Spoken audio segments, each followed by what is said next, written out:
Brice Le Gouil. Salut Brice, Salut, comment tu vas? ça va et toi? Ça va bien aussi. La première question, je vais te laisser te présenter comme tu le souhaites. Comme je souhaite. Bonjour, je m'appelle Brice Le Gouil, j'ai bientôt 26 ans, on n'est plus à ça près. Actuellement, je travaille dans la peinture en tant que vendeur slash commercial, à peu près tout ce qui traîne. Voilà, que dire il y a une amie qui m'a demandé de faire un podcast et je suis chaud, voilà. Et on va Trop voir où bien. ça nous mène. Incroyable cet ami. À quoi tu penses quand je te dis jouons le jeu de la vie qui est le titre du podcast? Mhm. Jouons au jeu de la vie. Là, tu vois, déjà ça fait réfléchir. Jouons au jeu de la vie. Moi j'aime bien jouer, ça c'est sûr, mais la vie je l'assimile pas forcément à un jeu. Bien que j'en profite. Oh putain, ça veut dire définir la vie, ta question aussi.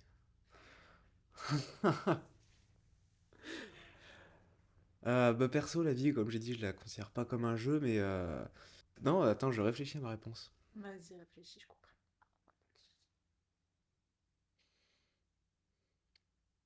En fait, la vie, pour moi, c'est plus des souvenirs au final, des choses marquantes. Tu vois, par exemple, il y a plein de trucs où j'aime bien dire oui, même si ça me motive pas forcément, parce que je sais que ça va me marquer. Hmm. Et pour moi, la vie, c'est ça, c'est plus des moments marquants que tu passes, sans forcément que ce soit un jeu. Ok, quel moment marquant par exemple tu pourrais partager aujourd'hui? Moment marquant, récent, récent ou pas d'ailleurs. Alors en fait, un moment marquant, mais où j'ai pas forcément eu mon mot à dire, ça a été avec mes parents, qui ont toujours bougé à droite à gauche. Et donc forcément, moi en tant qu'enfant, j'étais content, en primaire, machin chouette, truc bidule, tout allait bien. Et du jour au lendemain, on m'a dit, on part en Martinique. Et en fait, c'est tout un monde qui s'est effondré pour moi, en tant que gosse, parce que forcément plus rien. Mais en fait, c'était une expérience incroyable, du coup. Encore une fois, où j'ai pas eu mon mot à dire. On va dire que c'est la première expérience qui a tout bouleversé, le premier truc vraiment marquant. Et je pense que ça m'a motivé pour beaucoup de choses après, à y aller sans forcément me poser de questions, tu vois. Trop bien. Voilà. Quel moment tu peux nous partager de la Martinique? Ouh. Le moment où, en fait, depuis tout petit, j'adore les pirates. Donc forcément, on habite près de l'eau. Qu'est-ce qu'on me dit? Bah, tu vas faire de la voile. Et je me suis rendu compte que j'avais peur de l'eau. Genre, Intéressant? voilà. C'est-à-dire que la première fois, avec le chaviré, c'est-à-dire que le bateau s'est renversé, que tu tombes la tête la première dans un truc où tu vois vraiment pas le fond, tu sais pas ce qu'il y a. Voilà. Je me suis rendu compte que entre ce que t'adores, tes pseudo-rêves, machin chouette, la fiction et la réalité, il y a un cap. Bon, aujourd'hui, plus de soucis avec l'eau, il n'y a pas de soucis.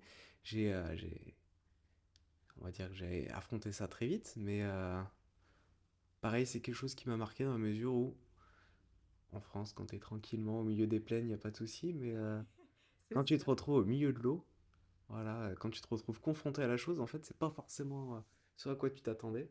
Après, j'étais jeune, donc forcément pas beaucoup de recul, mais voilà, ça m'a vraiment marqué cette peur de l'eau au début, auquel je m'attendais pas. Est-ce que justement quand t'es tombé la première fois, le fait que tu tombes, derrière je suppose que t'as pas eu grand-chose à part que t'as nagé et tout ça, est-ce Mhm. que ça a joué justement sur ta vision et ta peur de l'eau que t'avais?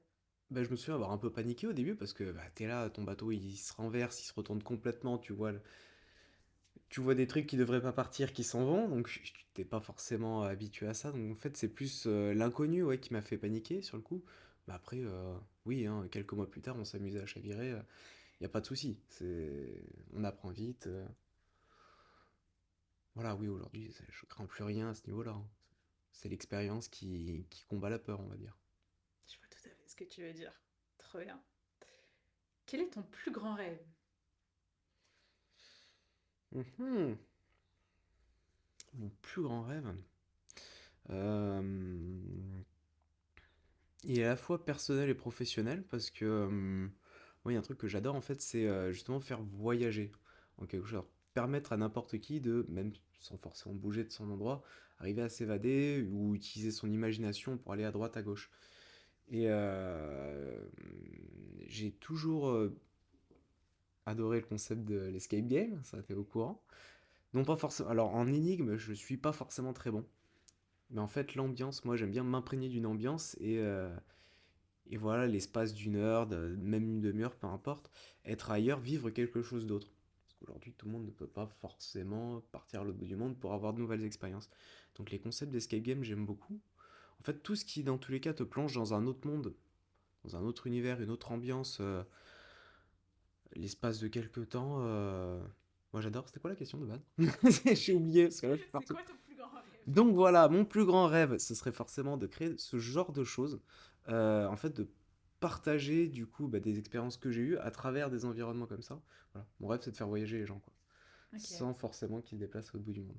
Par exemple, par l'escape game, du Par coup. l'escape game ou même un bar à thème, n'importe quoi, tu vois. Dès que t'es plus dans le même mood que d'habitude, moi je suis Mm. content. Vraiment, cette notion de faire voyager l'autre sans qu'il bouge forcément. C'est ça. Trop bien. Est-ce que tu as déjà mis des actions en place pour pouvoir atteindre ce rêve aujourd'hui?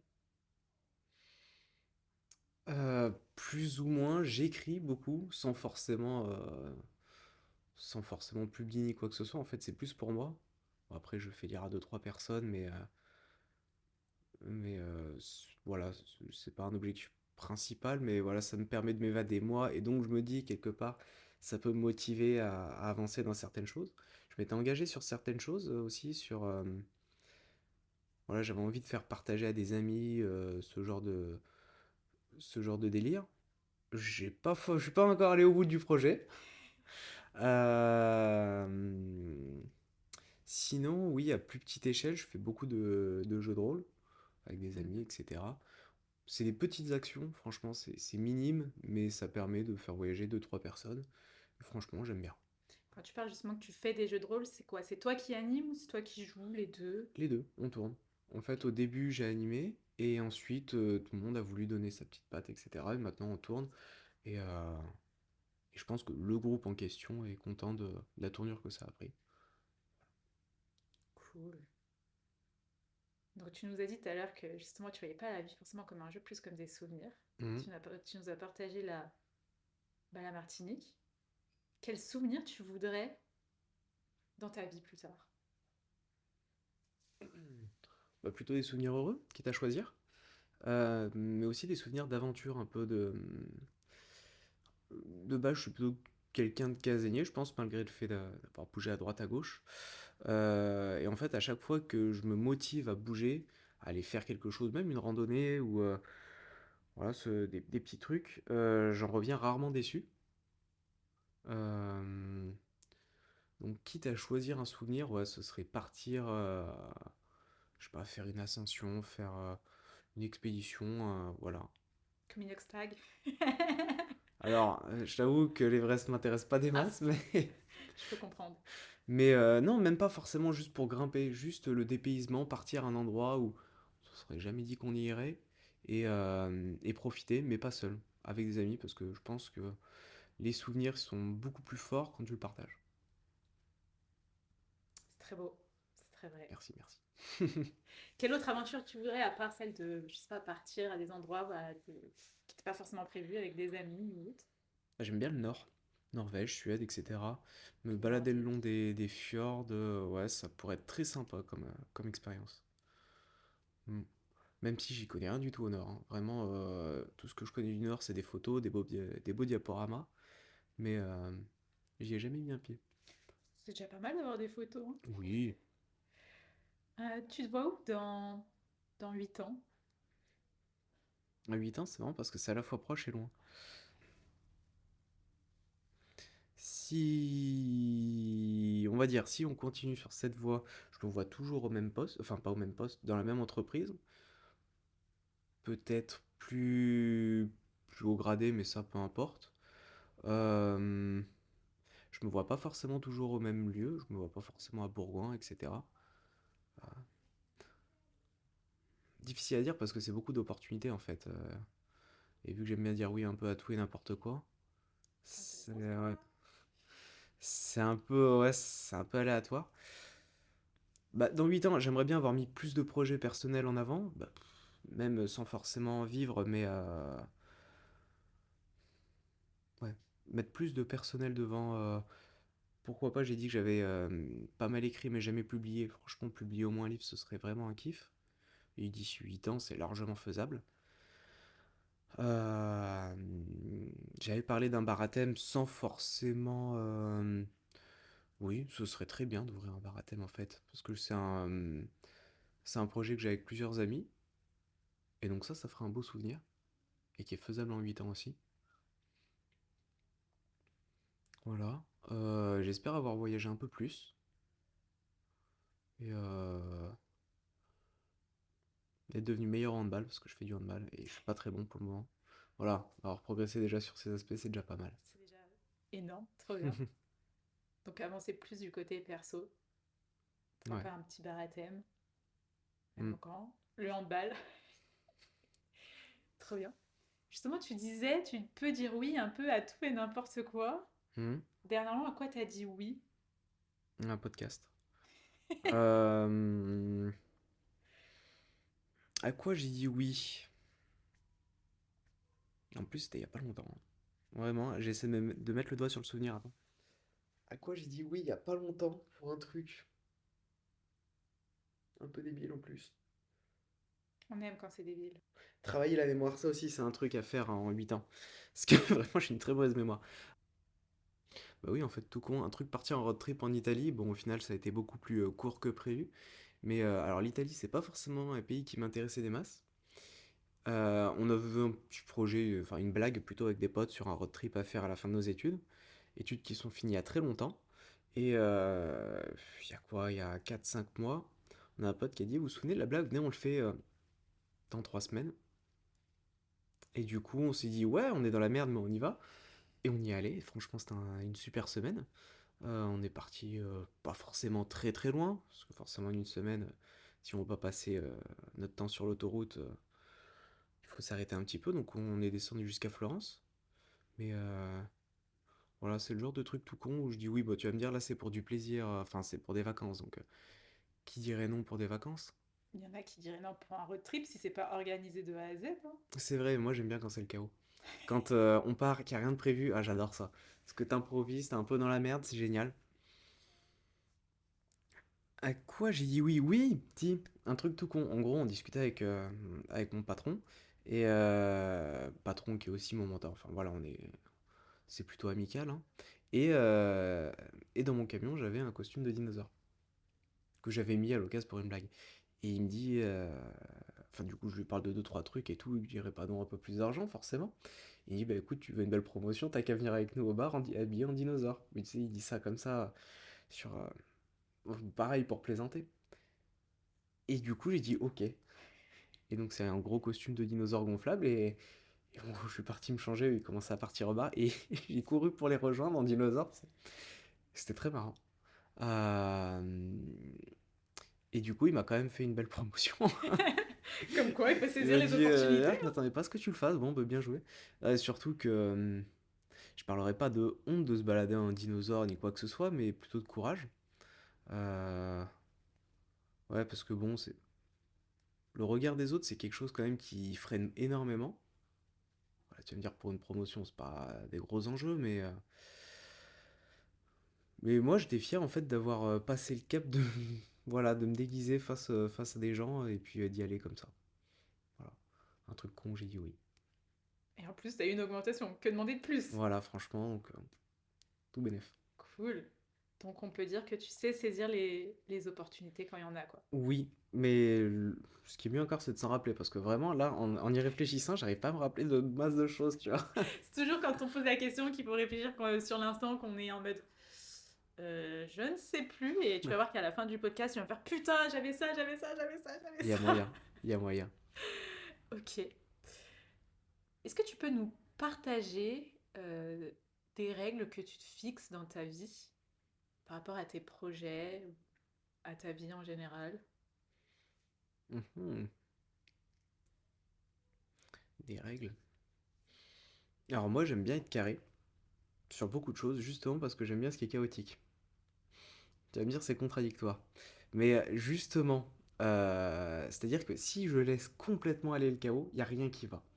Enfin, donc je préfère être super carré sur plein de choses, genre, genre le rangement, le ménage, etc.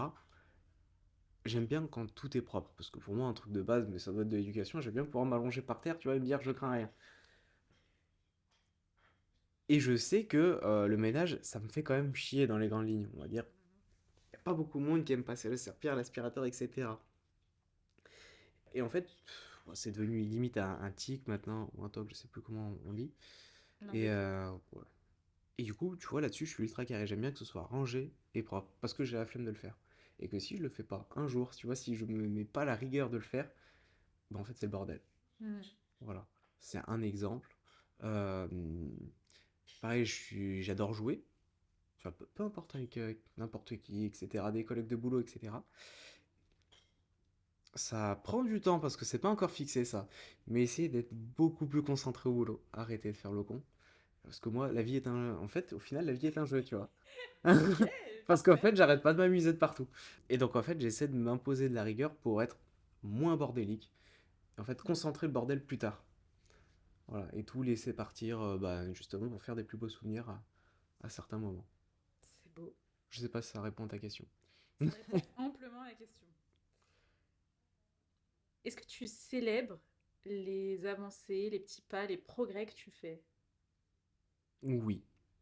Ouais, franchement, mais il y a pas longtemps, je me suis mis au sport, genre bien comme il faut.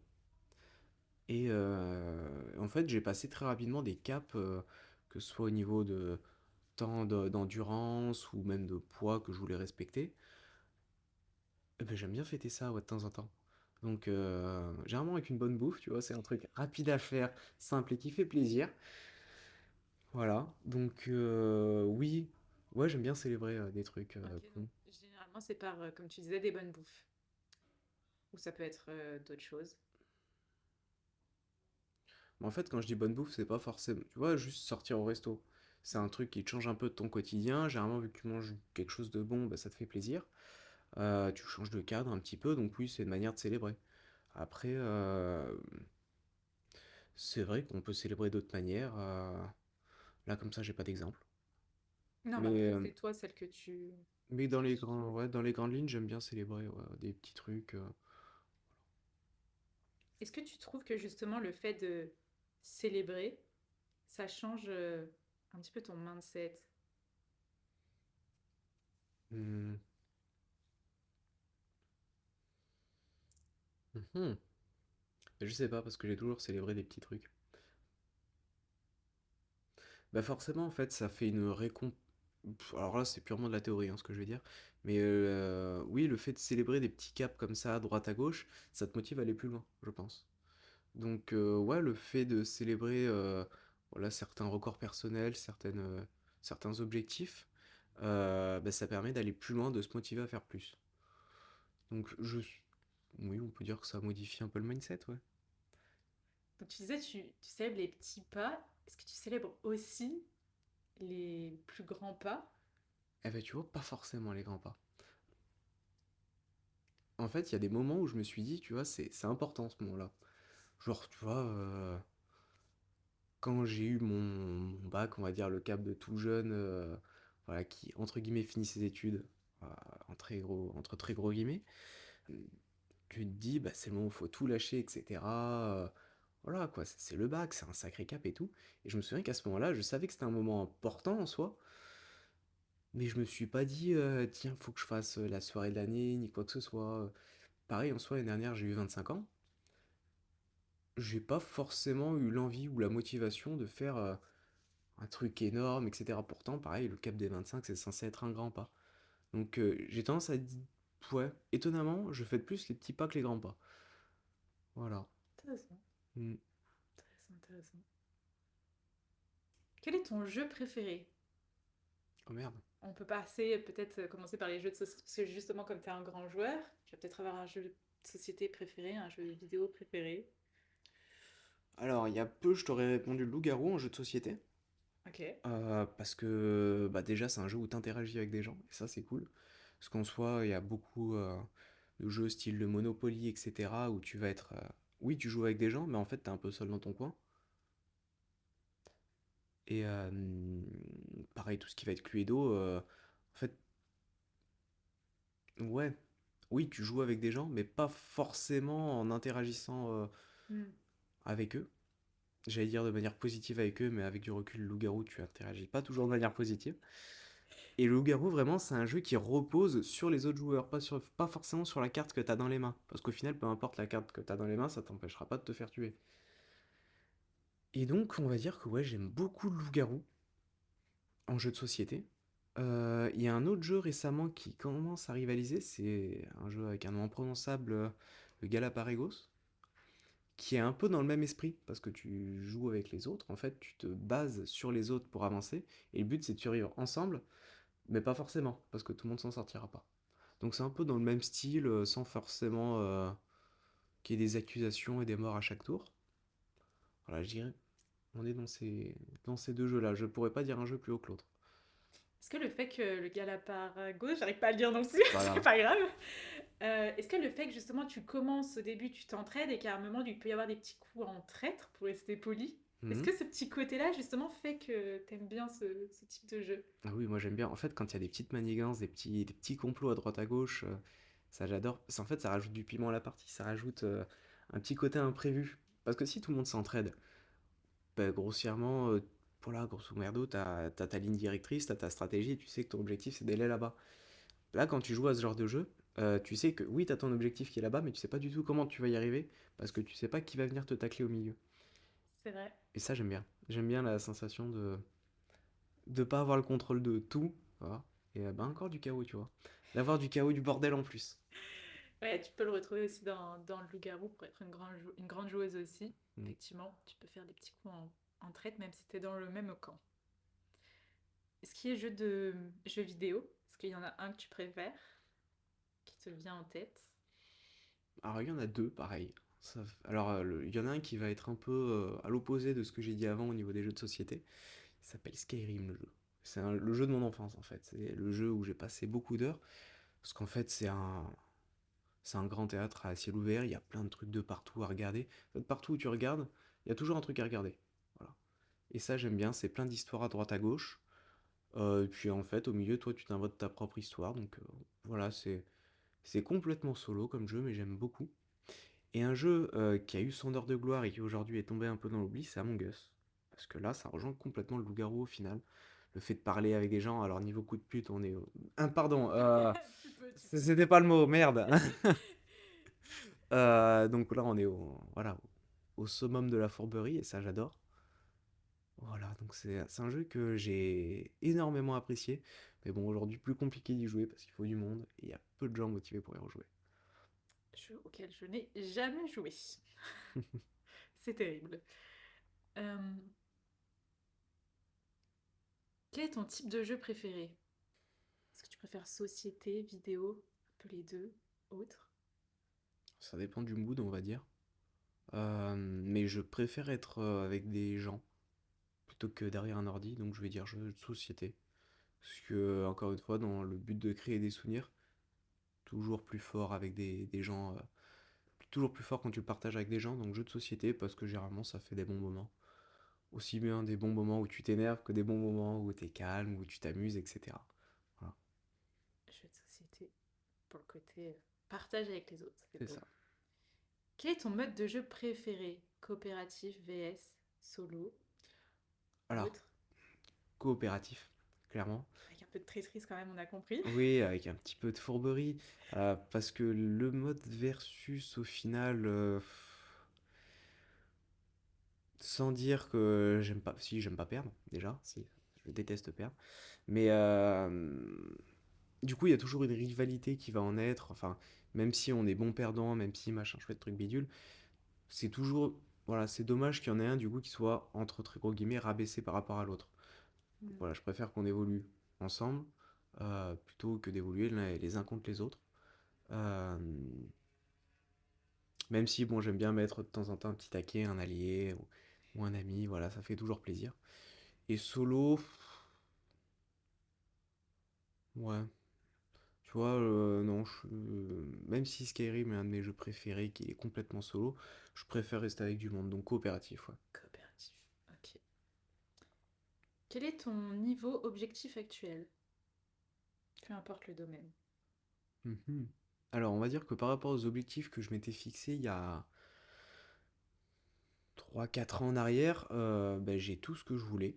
C'est-à-dire que j'ai un boulot stable, avec un salaire qui est quand même convenable, je vis avec quelqu'un que j'aime, voilà, dans un appart, j'ai même des chats, c'était pas prévu ça.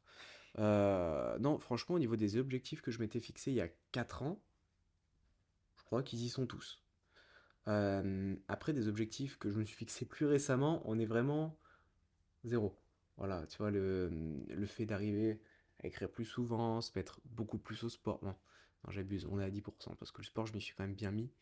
Mais il y a beaucoup d'objectifs. Voilà, le professionnel a vraiment pris le dessus. Maintenant, j'aimerais bien revenir un peu plus au personnel et arriver à mettre plus mes rêves au-dessus de la réalité, on va dire. C'est très beau. Voilà. Ok. Donc, tu nous as déjà un peu partagé justement par rapport à ce que tu t'es fixé il y a 4 ans, que Mhm. c'était déjà atteint. S'il y a un truc vraiment que tu as franchi et que tu dis waouh, c'était, en y réfléchissant, c'était top de franchir ça, ça serait quoi? Mhm. Le fait d'avoir gardé déjà les mêmes cercles d'amis pendant tout ce temps. Euh, Parce que du coup, en fait, c'est une fondation qui est... Enfin, aujourd'hui, je considère que c'est une fondation très stable. C'est-à-dire que peu importe ce qui t'arrive, on va dire professionnel, ça va pas, voilà, il y a un petit coup de moins bien, etc. Tu sais que quand tu vas aller voir ces gens, ça ira mieux. Voilà, donc je pense que le truc dont je suis le plus fier, c'est d'avoir gardé ces cercles d'amis à droite à gauche et de pouvoir voilà, me reposer sur eux quand il faut. Très bien. Quelle a été justement une étape que tu as franchie qui a été l'une des plus difficiles que tu pourrais nous partager aujourd'hui? Mhm. Eh ben, c'est une bonne question, ça. Euh, Je pense que c'est arrivé à se remettre en question parce que justement, une fois que j'ai atteint tous ces objectifs là d'il y a 4 ans, justement, il y a eu un petit creux parce que j'étais en mode bah, j'ai fait tout ce que je voulais faire et maintenant je fais quoi? Et en fait, je pense que voilà, j'ai passé une période un peu compliquée, ça doit faire 1 an maintenant, ouais, où j'avais pas forcément d'objectifs. Et le plus compliqué, ça a été de se trouver de nouveaux objectifs, de nouveaux trucs à faire parce que c'est vrai que j'ai bien tourné en rond à un moment donné et ouais. Je pense que le moment le plus difficile, ouais, ça a été ce petit creux d'objectif. Ce creux d'objectif. Mm. Ok. Quelle question tu voudrais poser à la prochaine personne qui va passer dans le podcast? Mhm. Est-ce que t'es heureux? Est-ce que tu es heureux?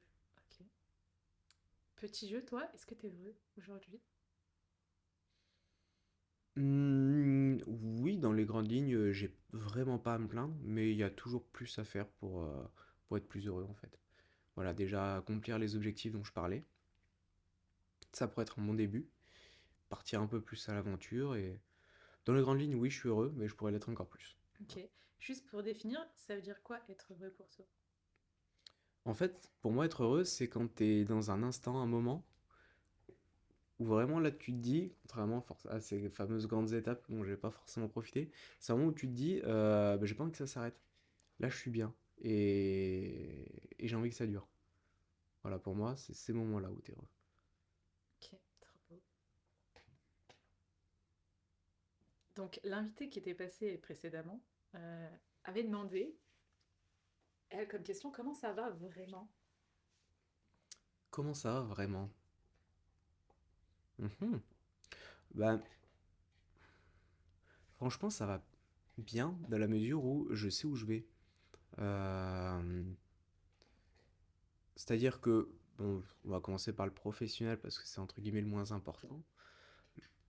J'ai des objectifs dans l'entreprise où je suis. Voilà, si je les ai, c'est très bien. Si je les ai pas, bah, c'est pas grave parce que à côté j'ai mes objectifs aussi personnels qui viennent compenser. Donc le fait, voilà, d'ouvrir des trucs un peu plus perso, dont on en a parlé précédemment, qui font voyager les gens. Après, comme j'ai dit, j'ai aussi ces cercles d'amis qui sont toujours là pour m'aider. Donc donc pareil, en fait, là-dessus, je suis assez serein. Voilà, en fait, j'ai toujours, tant que j'ai une porte de sortie, je peux dire que ça va vraiment, ouais. Ça va vraiment. Par contre, le jour où il n'y a plus de porte de sortie, là, non, ça ira plus. Mais je vois pas de circonstances où il n'y a plus de porte de sortie sur du très long terme. Donc, Ok. Alors, la vie trichée, j'ai posé un peu deux questions en une. Oh non, c'est pas cool. Et qu'est-ce que tu veux? Qu'est-ce que tu veux? Qu'est-ce que je veux? Ouah. C'est vaste. Mhm. Je pense que le goal ultime, c'est vraiment partir en expédition. On loue un hélicoptère, un bateau, hop là. Puis on va faire un truc utile. Un hélicoptère et un bateau. Allez, c'est parti! Oh, vraiment partir en expédition, je sais pas où. Alors, c'est con parce qu'il y a plus grand chose à découvrir. Mais voilà, j'aurais adoré partir découvrir des trucs. Voilà. Avoir ton nom à la place de Christophe Colomb, par Non, exemple. même pas forcément. Non, alors honnêtement, là-dessus, la reconnaissance, ça m'intéresse pas vraiment. Non, non, c'est vraiment le fait de découvrir quelque chose, le fait de partir dans un, voilà, dans un, quelque chose que tu ne connais pas, personne ne connaît, en fait, personne va pouvoir Hmm. t'aider là-dedans, parce que personne ne connaît. Ok, je vois. Et vraiment, en fait, être le premier à poser le pas quelque part, c'est pas ça qui est intéressant. C'est vraiment l'objectif personnel d'apprendre à découvrir un nouvel environnement. Ok, Voilà. trop bien. Euh, Avant d'avoir des questions un peu plus rapides, on va dire, est-ce que tu veux ajouter quelque chose, peu importe ce que c'est? Oh, franchement, je me suis bien exprimé déjà, je trouve. Là, comme ça, il n'y a rien qui me vient à l'esprit de toute façon. Donc, je Ok. suis désolé. Non, non, il n'y a pas besoin, c'est très bien. Donne-moi un chiffre entre un et 3. Ah, le plus rapide, ça va être le 2.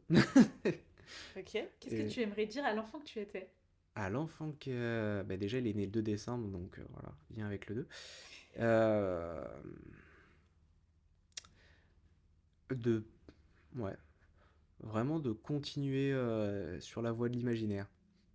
Parce que quand j'étais petit, alors je me souviens d'une punchline que j'avais sortie à mes parents. Euh, J'avais très mal travaillé à l'école. Et ils m'ont dit, bon, on va te confisquer tes jouets. Mais c'était du bluff complet. Et moi, je leur ai dit, bah, c'est pas grave, j'ai toujours mes mains pour m'amuser. Et bah, du coup, ils m'ont vraiment confisqué mes jouets.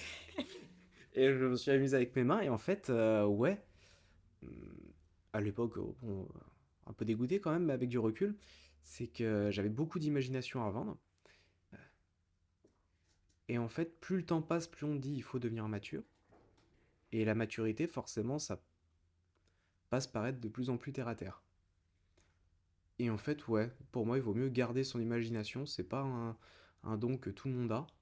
Donc, autant le garder et le travailler le plus possible. Voilà. Garder l'imagination. C'est Mm. très beau.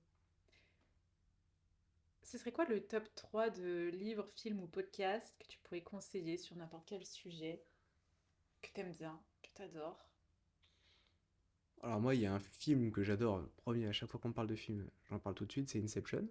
Comme beaucoup de gens, le film est. Voilà, il a plusieurs degrés de compréhension. Bon, déjà, on va pas parler du travail d'acteur qui est génial.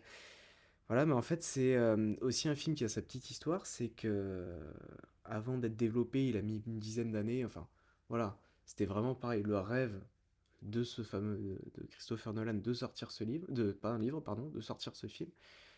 Donc c'est vraiment l'œuvre de sa vie et il a réussi à le faire voilà, en y passant des dizaines d'années de travail acharné et tout. Il a réussi à le faire et ça donne un chef-d'œuvre. Donc ouais, bon ça c'est mon top 1. Voilà, parce que vraiment tout est parfait sur ce film. Un livre qu'aujourd'hui alors plus une série de livres du coup, qu'un livre en particulier, mais que j'ai beaucoup aimé, c'était les Percy Jackson. Alors aujourd'hui, forcément, je trouve ça un peu plus enfantin qu'à l'époque, mais c'est aussi un livre qui m'a dit, enfin qui m'a fait comprendre que bah, si quelqu'un arrivait à écrire ça, pourquoi pas moi? Voilà. En fait, c'est à partir de ces livres que je me suis motivé à écrire. Donc on va dire que ouais, il est dans mon cœur parce qu'il m'a motivé à faire certaines choses. Par contre, le top 3, pouah, mhm. Tu peux t'arrêter à deux si tu veux, hein. Non, non, mais il y a bien. Ah, Pierre des Caraïbes. Ah bah oui, le premier Pierre des Caraïbes, il était génial parce que pour le coup, ça m'a fait voyager. Alors j'étais tout petit quand il est sorti, mais franchement, qu'est-ce que j'ai kiffé. Fan de pirates en plus, Ah tu l'as ouais, dit. fan de pirates et j'habitais pas encore en Martinique. Donc j'avais pas peur de l'eau. Et non, non, ouais, Pierre des Caraïbes, c'est un film. Ah, c'était tout ce que j'aimais à l'époque. Donc ouais, allez, on va mettre Pierre des Caraïbes. Allez, trop bien. Quelle est ta citation ou ta phrase ou ton proverbe préféré Hum, du moment, on peut dire? Du moment. Enfin, c'est con, mais pas de bras, pas de chocolat. Déjà parce que j'aime le chocolat. Et ensuite parce que, bah, mine de rien, c'est tout simplement une expression con qui dit que si tu donnes pas, si tu donnes pas les moyens de tes attentes, comme ça qu'on dit, bah tu t'auras rien en fait. Tout simplement, tu veux quelque chose, il faut se donner à fond pour les avoir. Voilà. Trop bien. Avec quelle personne, vivante ou décédée, t'aimerais pouvoir partager un repas et partager des conversations sur quel que soit le sujet? Alors au niveau de la famille, pas grand monde parce que j'ai eu l'avantage de pouvoir parler énormément à quasiment tout le monde de ma famille. Voilà. Et j'ai l'avantage de pas avoir de très très proches qui sont décédés encore. Et toujours dans un optique de... Alors il y a un univers que j'aime beaucoup, c'est celui du Seigneur des Anneaux, etc. Où le mec, pour le coup, c'est un chef-d'œuvre d'imagination. Il a pas juste créé une histoire, il a créé un univers entier. Donc j'aimerais beaucoup parler à Tolkien. Ça va être compliqué au niveau de la langue. Je pense qu'il était un peu taré aussi sur les bords, mais je pense que ça pourrait être très intéressant comme conversation. Ok, Voilà. Tolkien. Mm. Est-ce qu'il y a d'autres personnes ou c'est vraiment lui le principal? Non, comme ça, il n'y a pas grand monde à qui j'aimerais parler de décédés. Enfin, il n'y a personne qui me vient à l'esprit en Ça tout peut être cas des là. vivants, hein. De vivant, bah... Ah, bah... Non, même de vivant, je pense que si j'ai vraiment envie de parler à quelqu'un, peu importe qui c'est, j'y irai. De célébrité, il n'y a personne qui m'intéresse vraiment. Non, non, tous ceux Ok, avec qui j'ai voulu parler, franchement, j'ai pu leur parler, donc trop voilà. bien. Donc Tolkien. Tolkien, Très plus compliqué. bien. On arrive à la fin de ce podcast. D'accord. Merci beaucoup Brice pour ce partage. Bah, je t'en prie, merci de m'avoir invité. Et puis bah, à très vite. À bientôt. J'espère que cet épisode te sera utile. Tu peux le partager ou en parler autour de toi si tu penses que ça peut aider d'autres personnes. Si le podcast t'a plu, tu peux me laisser 5 étoiles. Tu peux me retrouver sur Instagram à alicia-fiar ou sur LinkedIn à Alicia Fiar. Je vous souhaite une très belle journée ou une très belle soirée et à très vite.